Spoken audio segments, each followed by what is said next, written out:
I have a surprise banter episode for you that I thought of while I was trying to stuff my face with food before we started recording. Okay, well, I was trying to do a segue into my banter idea. So Ah! let's just say them at the same time, and All we'll right. see if we were thinking. Okay, three, two, one. What was got? Oh, I so you tried lied. to trick. Oh,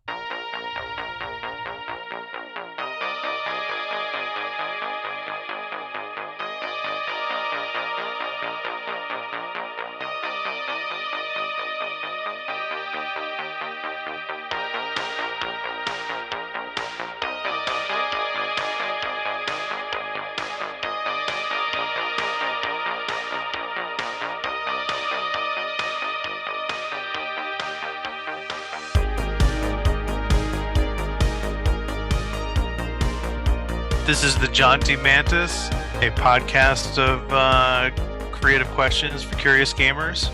That's it, right? Yeah. I'm here with my co-host Jesse Sauer. Hello, everybody. Yeah. No, I need help with my character, and I figured this is the perfect opportunity to do it because it's for your game. Okay, well then context. My game I am currently running is Soulbound: The Age of Sigma role-playing game.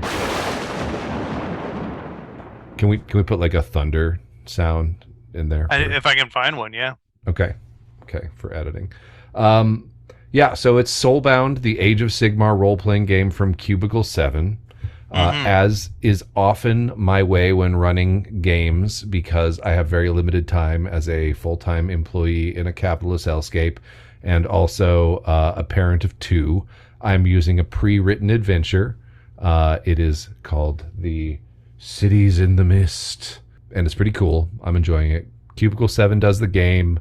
It's a great game. It uses its own mechanic system, not related to D&D, no D20s involved, not related to Warhammer Fantasy Roleplay. Yeah, and the party is, we have Aelistra, who is a tree person branch witch.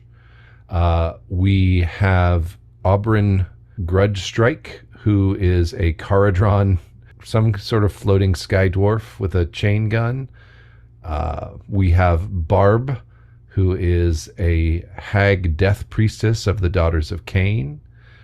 We have Delane, who is a knight Zephyros of the Stormcast. And then we have, Oh, my guy? yeah, the guy that you, Ubarin Stridor Imperium. yes. And what's his deal? Not much. That's kind of why we're having this conversation, because I think there comes a point every so often, I don't think anybody is immune to this, I'm definitely not, where you started out with a character, the concept isn't really working for you completely, then maybe something else gets a laugh or seems interesting, and you just double down on it, and then you double down on it, and then you double down on it, and then you double down on it. Yeah, session in and session out, and then it turns out to be really the only thing about your character is you basically become a Saturday Night Live sketch, which is what has happened to Stridor, Ubarin Stridor of the Empyrean, Oh, my character for your game. I feel like he's just become an SNL sketch, which is he's died too many times, he's lost too many memories, and he's having a really difficult time adjusting to people and things in the world. And I feel like it's really run its course. It was played for laughs, and now that's all it is. And there are times where I feel it's almost disrespectful to you as the person running the game. And I felt that way last night. well, So, a couple thoughts. mhm. First off, better an SNL sketch than a movie based on an SNL sketch. No, that's where we would head if we're done to have this conversation. So you're aware enough as Ubaran to realize this thing is missing. So I guess I'd say the thing to take it out of the joke realm is, what's his source of relief from that feeling? Yeah, what is his source of relief?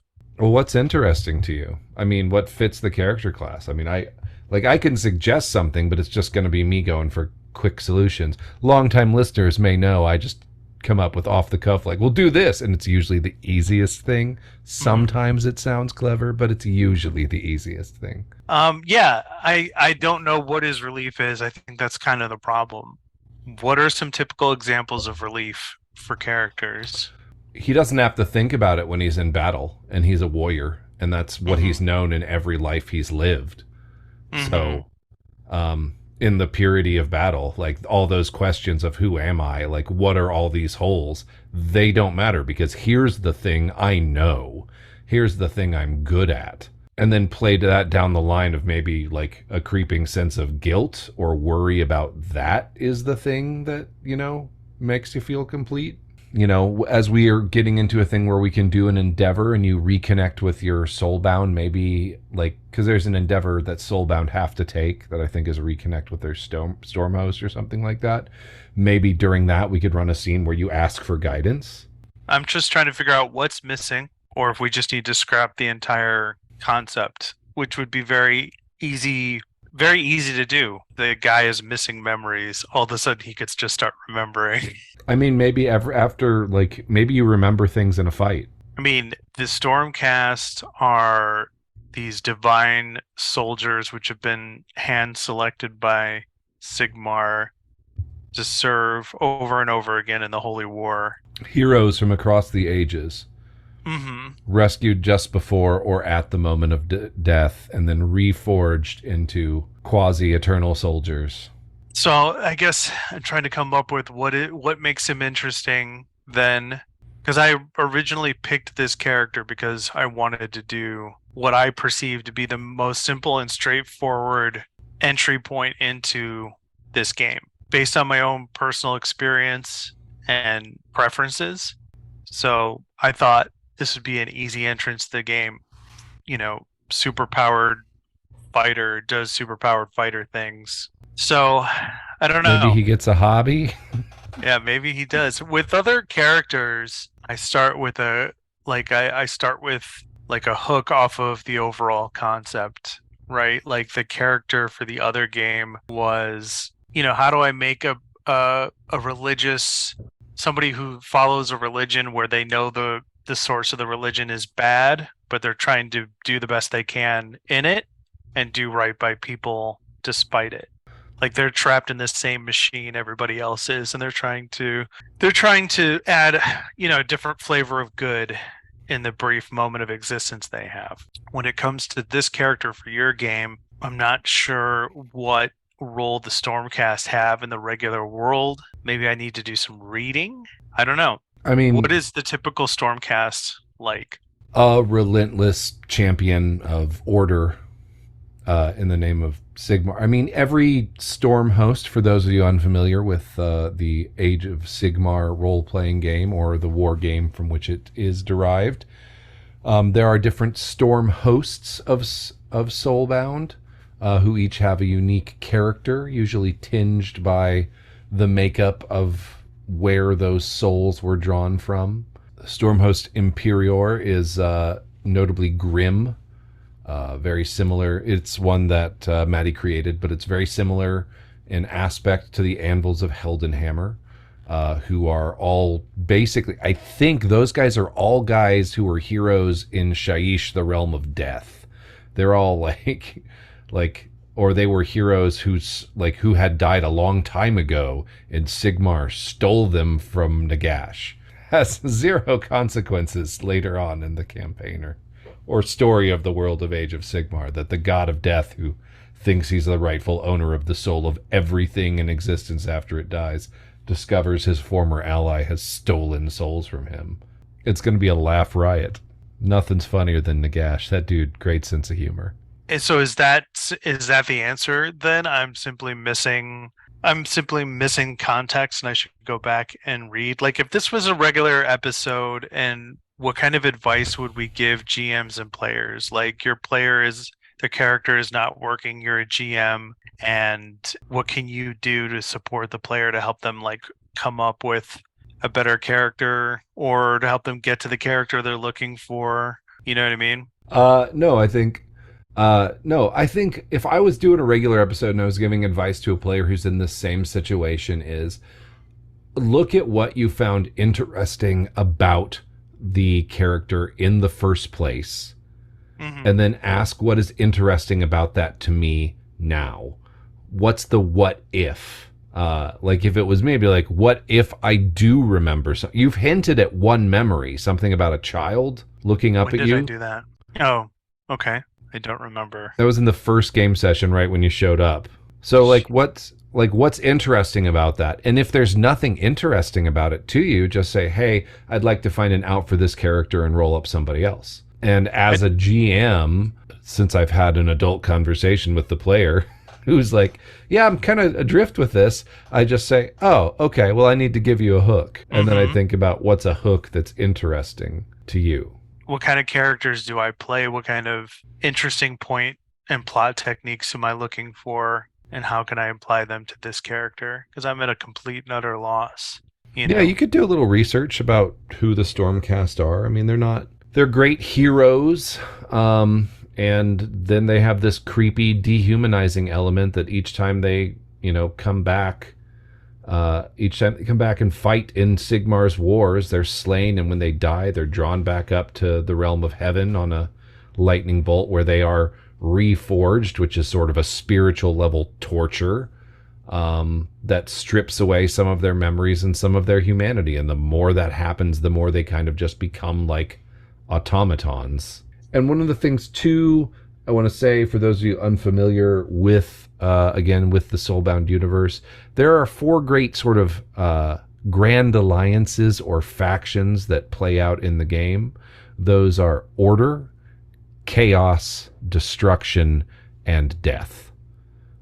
All the Death guys serve Nagash, the God King, Supreme, like the sort of anti Sigmar, who is going to create a world of perfect order when everything is dead and his slave, basically. Like, that's his long term plan. And he's a god of death, so he can wait. Chaos are the servants of the ruinous powers, the primordial annihilators, the churning maw of entropy that wishes to consume everything that stands stable still. Destruction are just, they're the weirdest one. They're just in for a good fight. Like, all they want to do is just, rampage, pillage, and tear stuff down just because it's fun. For orcs, goblins, giants, that sort of thing. And then Order, and the thing I've heard about it is that don't think of Order as like the good guys. They're not. They're just the ones that build cities. like the Are there 14th. any good guys in this setting? There's I feel good like there isn't. individuals, but Well, yeah, but there isn't like a holy order of definitely good guys. I mean, I don't think that's ever been Warhammer's thing since Hmm. it starts so much in parody. Yeah, the Anvil, I mean, one of the things that I think I mentioned in game, like the storm host that rules the city of Anvilgard, um, where the main adventure is centered, is sort of like saying, like, if nobody can figure out this secret organization of elven assassins and pirates that's trying to run a shadow government on the city, we're just going to march out of our Stormkeep and kill everybody. Like, because they can't be trusted with the nice things Sigmar gave them. And no one's going to stop them. This is like a whole storm host that went through this whole death thing you're going through. They've all been through that, and now they just don't care. It's just like Hmm. having the risk of chaos worshippers or corruption, letting this fall, this because they're basically holding the city because there's a teleport circle there that lets them access other places for Sigmar's crusade to destroy chaos. Like, the city's just incidental to them. So it sounds like okay. So I think with my play style when it comes to characters, again going for something against the grain, on what's typically done. So like if Stormcast become detached, don't and stop caring, then maybe the answer is for him to start. Okay. So if I'm thinking about this, scenes that we could play out in the next session, Hmm. which is the more interesting to you? You pass a marketplace and there's an object on one of the market tables that you just know is yours, Hmm. like some antique, and it triggers a memory. And then I would ask you, what is that memory? Or you see the anvils of Heldenhammer administering justice in the street. Well, I'm trying to remember what we originally designed for the character when we started, and if I remember correctly, his storm they're called storm hosts, right? Yes. So his storm host has been disbanded. Like It's he's the missing in action, I think. it's missing or they're dead or something like that, right? Yeah. Your And side he's quest is trying to find them and restore the storm host. right. And he's exceptionally lost and doesn't know where to start with that. Him observing a different storm host, the one that controls the city, doing something that he would be against or for, I guess is the conundrum, right? Yeah, that's your decision. It's going to be, this is what you see. What do you do? And Mm-hmm. maybe a how do you feel? Like, Mm-hmm. You know, I recently watched the latest season of Rick and Morty. Have you seen it? yes, but I'm going to need triggers, like, Of course. So the episode I'm thinking of is the one where they have that machine that gives them orders when they sleep, so they can oh, get things done while they sleep, and it creates like night people versions of them that yes, like control their bodies at night. yes. And what I thought was what my favorite part of the episode was that it's Summer who's the one, it's Night Summer who's the one that's behind the stuff that's happening in the episode. She's the mastermind behind it. It's not Sleeping Rick, it's Sleeping Summer. And there's this part where she says, you know, this is a part of Summer's personality that has been in the background that she's not aware of, that's been like building over time. Because of course we're gonna assume that it's Sleeping Rick and then he has to like outdo himself again, but that's really played out in that show at this point. Is him facing off against another Rick, right? So I thought that was a very, you know, nice swerve on the concept. And so for my character, if I could steal something to help me get out of this, which is what we encourage on this show, right? Like I'm not a huge fan of the term like a good writer borrows, a great writer steals. Like I'm not a huge fan of that term anywhere else outside of role-playing games. In a role-playing game environment, I think that's the best thing a GM can do, right? A good GM borrows, a great GM steals. Like this is your this is an area for you to steal whatever you can, get inspiration from whatever you can, use that thing you saw in that movie, and then tell everybody, hey, I just saw fucking the Lord of the Rings again. I really want to do this, you know, and just put it all out on Front Street. So I think I would use that particular aspect to steal from in the setting of this game environment, that like he's developing a new personality based on the shreds of his old personality that are left, right? Like it's a defense mechanism. Yeah.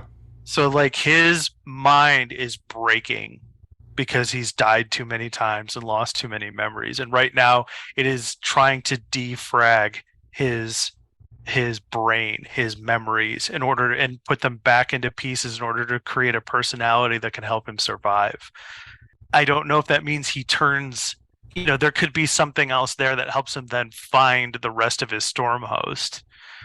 You know what I mean? Like if they were intimately involved with each other, that's what I would have to figure out next, right? And so that I could also make it that the memories that are sewing themselves together are ones he has of the storm host and the individuals, and he is effectively creating a new personality from a like Faces of Eve kind of situation, like many different multiple personalities based on the memories that he has of these people who are very close to him. I don't know if it's typical for this to form connections within this deep connection within the storm host. But Yeah, I mean, everything I've read in any of the fiction and any of the Warhammer stuff has got this very much like warrior brotherhood is at the core of it. Like, that's mm-hmm. like the entire pathos of the Horus Heresy, like novels from the Warhammer 40K universe is like, and they tread this cloth a lot, and I never get tired of it. Is when these two, guys from different legions who are on different side of the fight, like wind up facing each other again and have this little flashback of when they were all brothers and like and you know they're about to seriously go kill each other, and they're not going to feel bad about it. They're just, Hmm. but they're going to remember as and before they do. So then I think I would take that as kind of the lead that, he's experiencing a new personality that's forming based on these sewn together memories. Maybe to the extent that he doesn't even really know who he is anymore. Like his name, like Ubarin, could be like a fused together version of like four different people or three different Storm host members' names. Like so it's a slow realization he's coming to throughout the course of the game.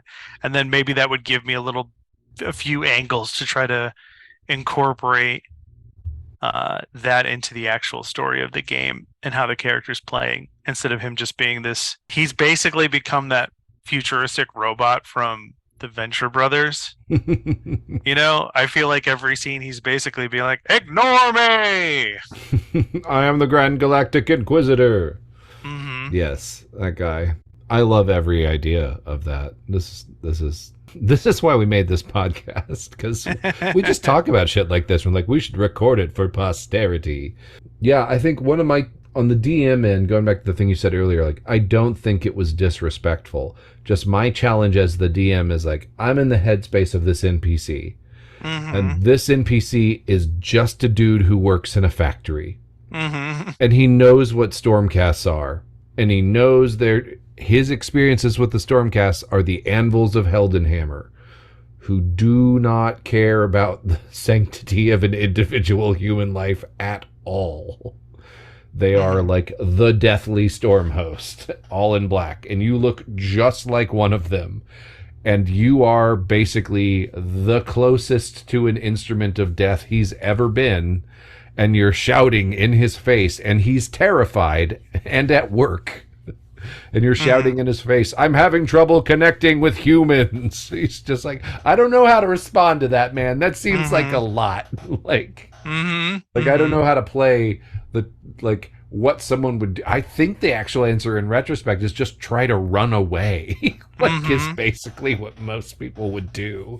They just flee in terror. yeah, it's just a challenge to me, but it's not disrespectful in any way, shape, or form.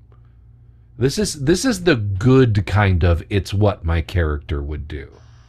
Yeah, I think I remember, I don't know if we said this on the mics or off the mics, so we can edit this out if need be, and I'll let you be the arbitrator of that.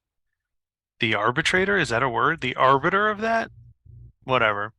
So I'll let you decide the fate of that, um, what I'm about to say next. But one of us, I think it was you, said that you were kind of afraid to play a Star Wars game or run a Star Wars game, or maybe it was a different IP because players in a lot of circumstances don't separate enough of the real world personality or the real world characterizations into a game, right?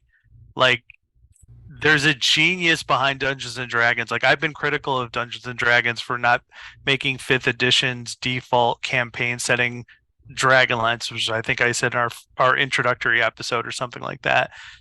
But it's like as critical as I am of it, I also understand that like the genius behind it is like they know what they're doing, right? They know that the way people play D&D isn't the way that I would want to, where everybody is like locked into a character, we don't break character, we're like have these rich histories and backstories and we're like acting with each other, right? Like that would be the ultimate experience for me. I got a little taste of that when I first started playing because I played with theater kids, and yeah, we had jokes and humor, but they got into their characters. Like it really, I would be a different kind of gamer. I may not even be a gamer today if it hadn't been for them and the way they played. And I don't like.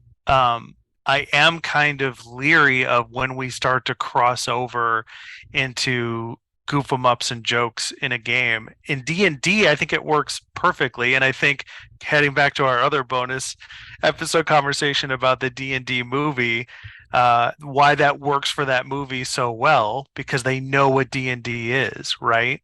But then it's like we have this Age of Sigmar game in this really cool setting, and you are trying to portray the setting and the characters in it, and yet there are times where I feel like we're just kind of making goof 'em ups and jokes, uh, and because it's Sunday and we love hanging out with each other and games is fun, right?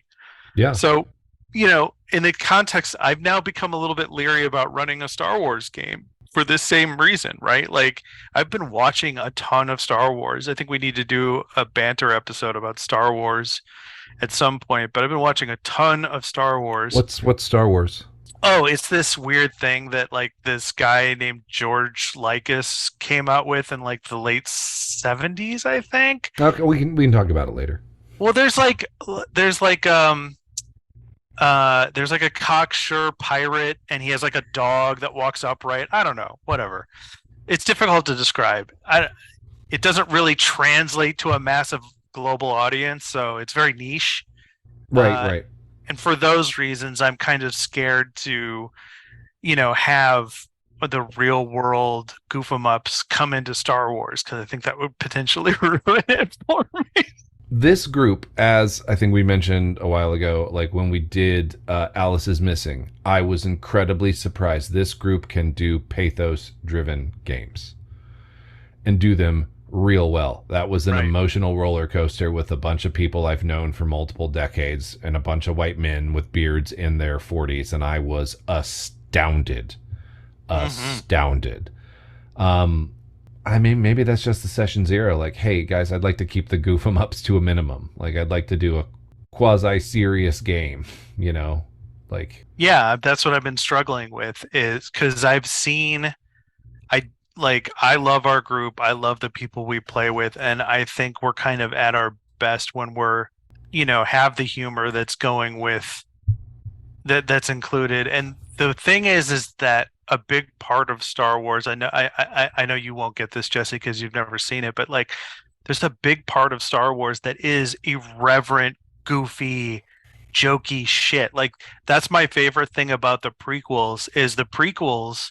It kind of started in the special edition of Return of the Jedi in Jabba's palace, where all of a sudden they had a musical number, and they had these animated characters, and everybody at the time that I talked to, or I should say most people at the time that I talked to about it, were like, "Yeah, I just don't see Jabba's Den of Thieves having these like cutesy musical cartoony numbers," and I was like, "Yeah, I don't really have a problem with it.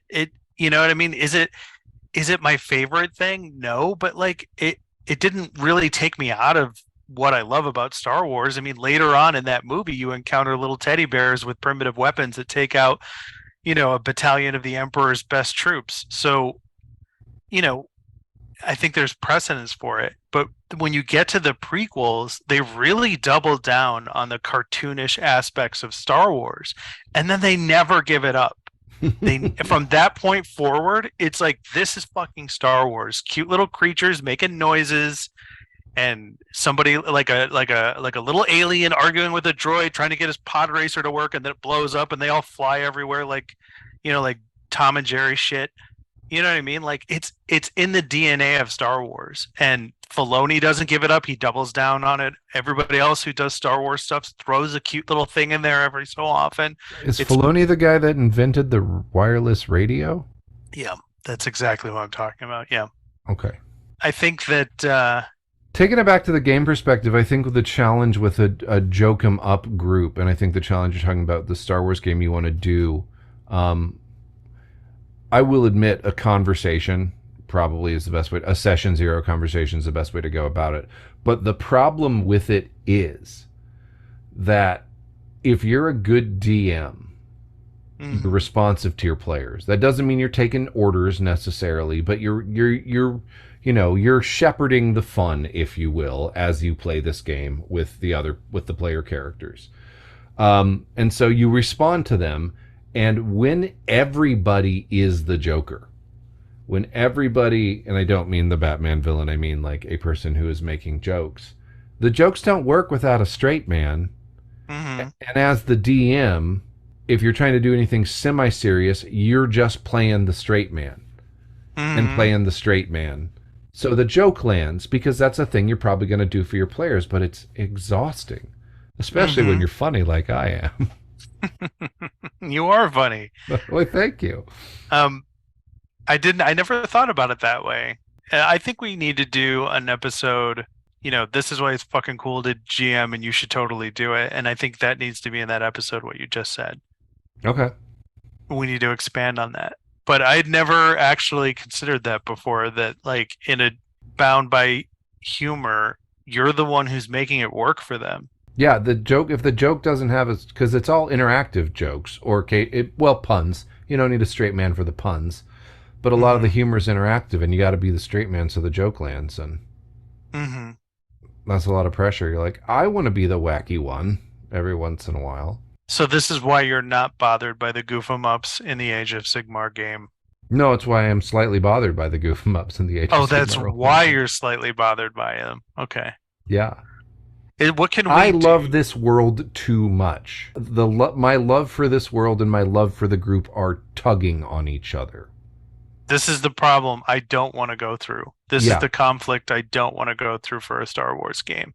Yeah, I want this to be crazy high fantasy, weird ancient mysteries, like perilous, grim, um, incredibly high stakes. And here's the other thing I'm having. This is just a personal problem I'm having. As much as I love this adventure, as much as it's well written, Soulbound has some really great built-in GM tools.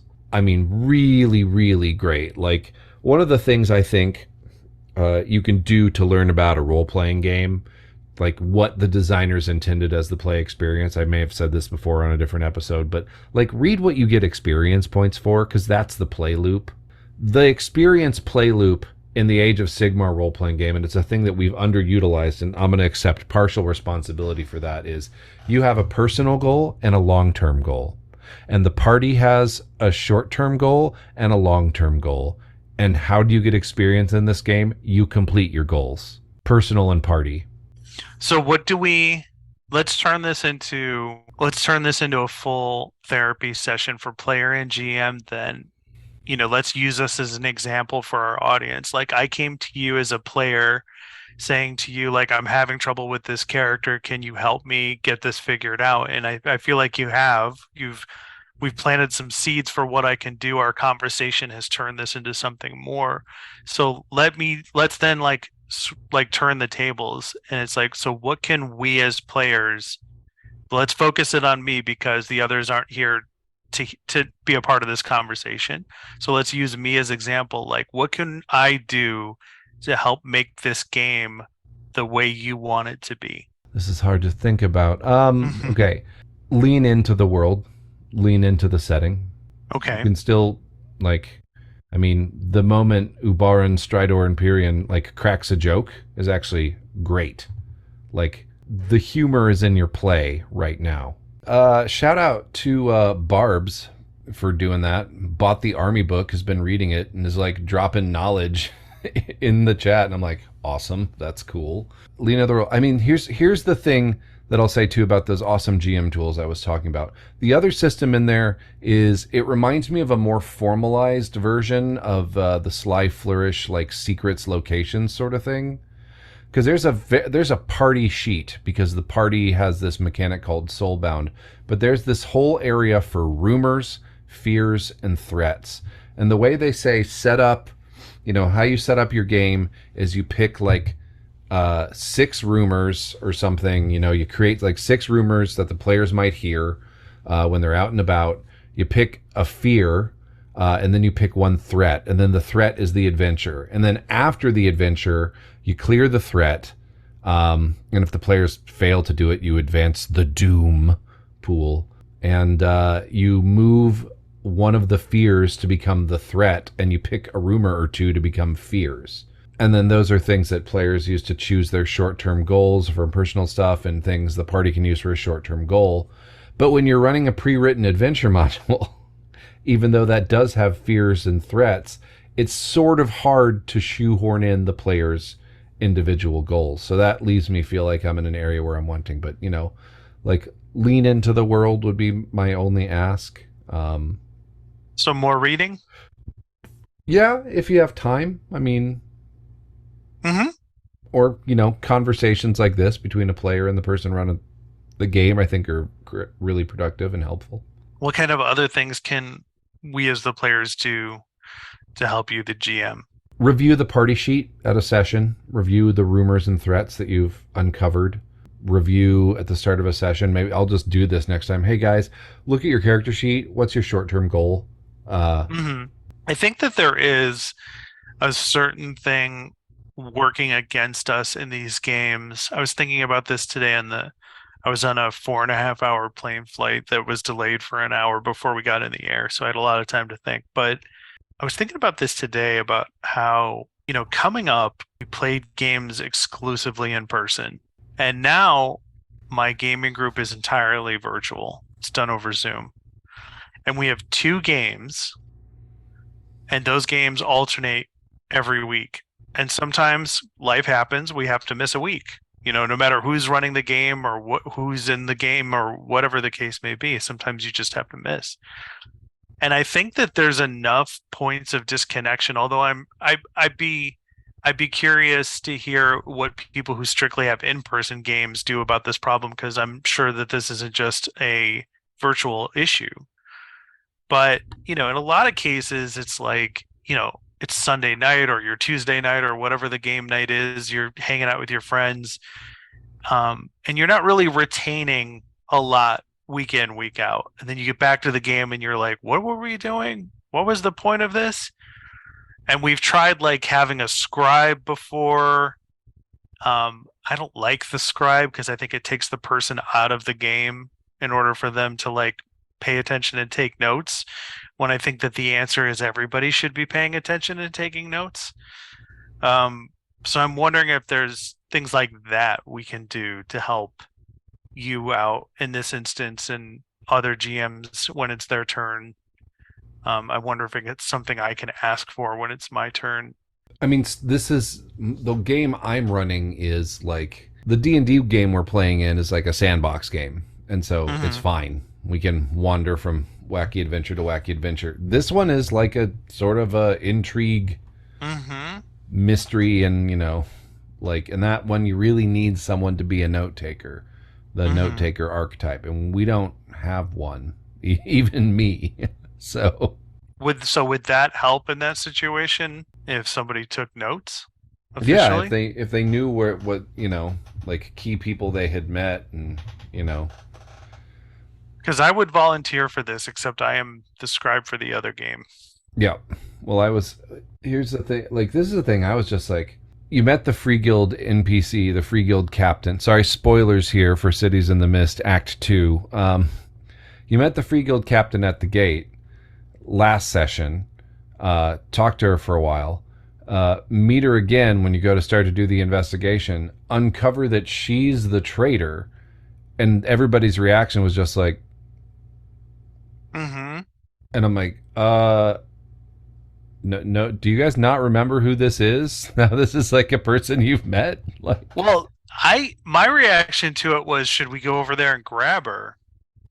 And one of the other player characters was like, let's see how this plays out, because they were talking to somebody else. So that I think you're exactly right. I mean, like that's part of how I felt in this game, in this role playing game therapy session we're having now. I kind of felt like it's not it's not landing the way it needs to for both sides here. And I'm trying to figure out why that is and what we can do to help that along. I'm not trying to make this a dish on our group or anyone's group, because I love our group and I love how we play, but I do not want to go through this with Star Wars or another campaign setting. I had a moment like this when we were doing that screwed up Lizard Man sci-fi shenanigans game, you know? yeah, And I'm remembering that because the conversation happened in a session that I wasn't there, yeah, and I and I'm was just like, thinking in this game I'm not playing, and I'm like, am I the one that drives the plot? Like, do you think that that's true? I don't want it to be true. Do you think that it's just you? Is anybody else driving the plot? And if not, how You were can helping out last session, but like, what can we do to drive the plot? Like, what can we do to get people involved in driving the plot? Because I think this kind of seeds into the main topic episode too, the main topic for the main episode that I want to do as well. But like, there is this reluctance, and I'm gonna stop picking on our group in this sense because I've seen this in every group, almost every single group I've ever played in. The only group that this has not been in was when it was you and me and Meredith and Mike. That original group where we had formed, and then Carrie joined us later, and then Hale joined us later, and then Rich Ronaldo, co-creator of Velvet Generation, joined us shortly thereafter.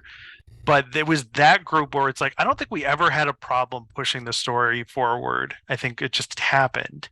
But with the exception of that group, every group I've been in has had this problem where the players are just kind of sitting there looking at each other. And that's how I picture it in my head, is like the plot is trying to move forward, but the characters in this story are like, oh, what do you want to do? You know what I mean? And I've puzzled over this as a factor of games and what we can do to solve it. Yeah, my first inclination is just like, like leaning into the story, like the narrative sense of it is just like, okay, the players don't react. Events proceed at their pace. But the stakes that we are on right now is if events proceed at their pace, at this pace, like the city is going to be overwhelmed by the jungle and destroyed within a matter of days. Like that's the stakes, the obliteration of this city of thousands of people. And I don't know that those have been communicated to the players. Like, a good job of like saying like the jungle will devour the walls and rip them down, and then everything that's outside the walls can come in. Like this, and you've seen what's outside the walls. You fought a house-sized spider. Like, okay, so I have not got. I'm going to purchase this game. I found out about it recently. It's called Index Card RPG. I don't know if you've ever heard of it. It's by Runehammer Games. My whole thing about role-playing games that are out there is just like the Andy Samberg SNL skit where it's Get in the Cage with Nicolas Cage, where he's being Nicolas Cage and Nicolas Cage is actually on the show, and he has this line about like, this is a perfect Nicolas Cage movie. Here's why. 1, it exists. That's how I am with role-playing games. Like, this is a perfect game for me to read and buy. Why? 1, it exists. So yeah, I am familiar with index cards. Okay, so I'm hearing more and more about it through my explorations into other gamer content out there to see what's out there, and it seems like it drives home this point of like putting timetables on everything to translate or transmit the idea of whatever the urgency of the situation is. Oh shit, I can just use a clock. So what? Yeah, it was like, what if we did that in the game? Like, what if you said, okay, look, guys, here's what is about to happen. Here are the stakes, and you have X amount of time to figure it out. Yeah, and if Anvil you don't, Guard falls. Anvil Guard falls, right? Like without knowing, like but what if we did that with every, the wall I ran into with our group was, I was like, I had to stop the game and say, hey guys, this is a weird science fiction game we all signed up to do. So somebody's going to have to go into that strange monolith that came from the stars. it's this is how the game moves forward. But I'm wondering if we can be less blunt and just add a clock. I will say, moment of honesty for me as a player is my paralysis in situations. Like, I think I cover my paralysis really well by talking in character about it and making it a scene. But my paralysis is deep. You said you learned to play from actors who were older than you. I learned to play with other children my age who were doing a power fantasy and were occasionally vindictive and cruel. I have a very, like, there is an innate caution in me that, like, this is a trap. Everything's deadly. So I'm looking for the optimal gameplay outcome. I just put a fancy hat on it of talking in a funny voice some of the time. Oh, this really is a role-playing game therapy session now. Yes. This has been Jaunty Mantis RPG therapy. Neither Maddie nor I are licensed therapists. There'll be many more of these, for sure. All right. So how how do we address that for you, the player? I think for me, the player, I need to know the stakes and a timetable and what's expected of me. Otherwise, my paralysis is in options, right? Well, if we like, I'm not looking at what's in front of me for this for what it is. I'm trying to find the deeper meaning and all the angles to it. That's my problem, I think. So Yeah. it's like when this character gets named as the traitor, part of me is like, okay, well, I guess we should go over there and do something about it, even instead of being like, well, let's go do something about it. You know what I mean? Like, I think with our group, it's like everybody, I, if I had to make a call, it's like everybody's really polite to each other and Yeah, nobody wants everybody's to so good at turn overshadow. taking that it just boils up into accidentally talk over because like we everybody politely waits for their turn until like two people are just like I got to do something to get it moving at the same time. Mm-hmm. Peril of Zoom, but I think it might also happen like at a physical table. So, I think that that is a very powerful positive of our group is nobody wants to step on each other's feet. Everybody wants to be polite and respectful and make sure everybody else has enough time to do whatever they want to do, give them the spotlight. If I went to go do something in a certain part and another person's character gets the spotlight, I don't try to take it back. I just let it happen. And I think the rest of our group is like that. And then the unfortunate kind of negative side effect of that is we don't get moving in the way that we should. So we need to solve that in the yep. future. But I can't make you a promise or you can't make me a promise because what happened with me is that you were not in that game and things did not get moved forward. And that's why I said something to the group. I was like, Jesse's not here. Like we have to make this go forward. Yeah, I think the quick fix and what I'm going to do next session when we start right before we start that combat is I'm going to throw a clock up. I'm sure there's a clock add-on in Foundry. So I'm going to Mm-hmm. just throw a clock up that is Anvil Guard Falls. Yeah, everything I've seen out there is like add an element of time to the situation. You Yep. know, the the people that are missing from this town, here's what we think is happening to them, and if you don't get there in time to help them, this, Yep. right?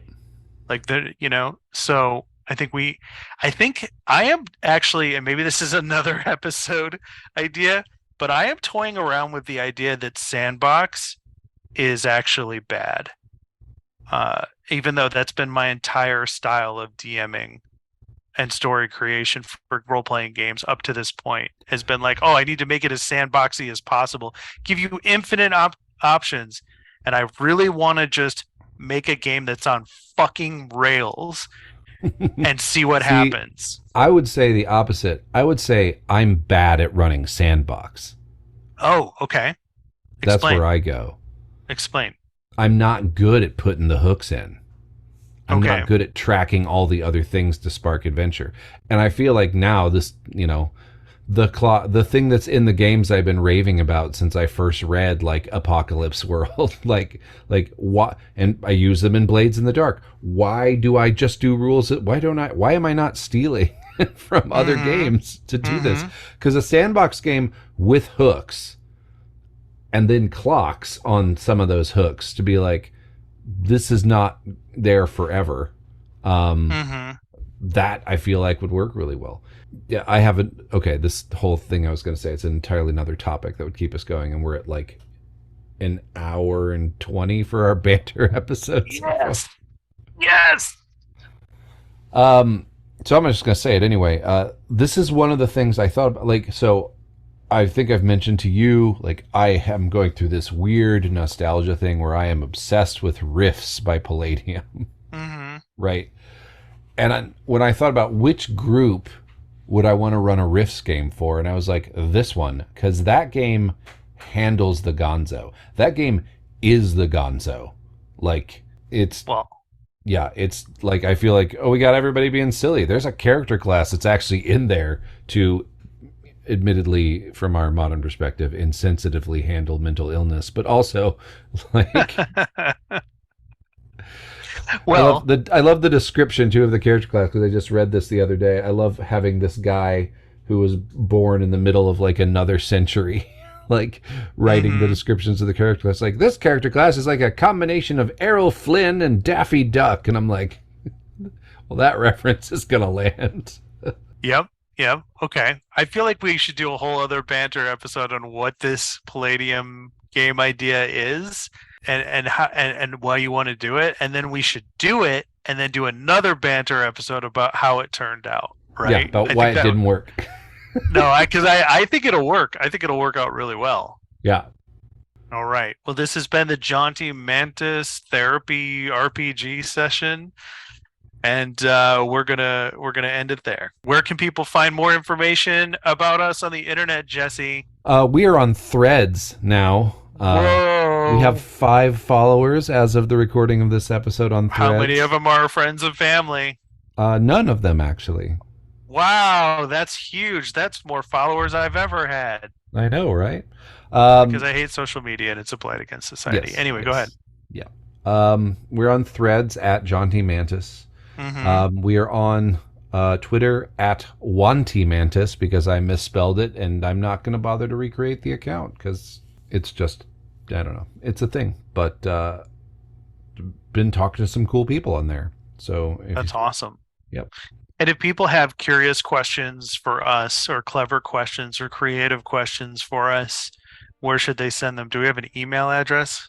Like the jauntymantis@gmail.com? We will right after this episode's recorded. So email us your questions at jauntymantis. And here's what I will say too. If you're going to send us questions, please keep them brief. And if you don't, I'm going to cut them down in order to make them fit. So either you can be the editor of your question in your email, or I can be. That's up to you. All right? Well, for Maddie and Jesse, say goodbye, Jesse. Goodbye, Jesse. All right.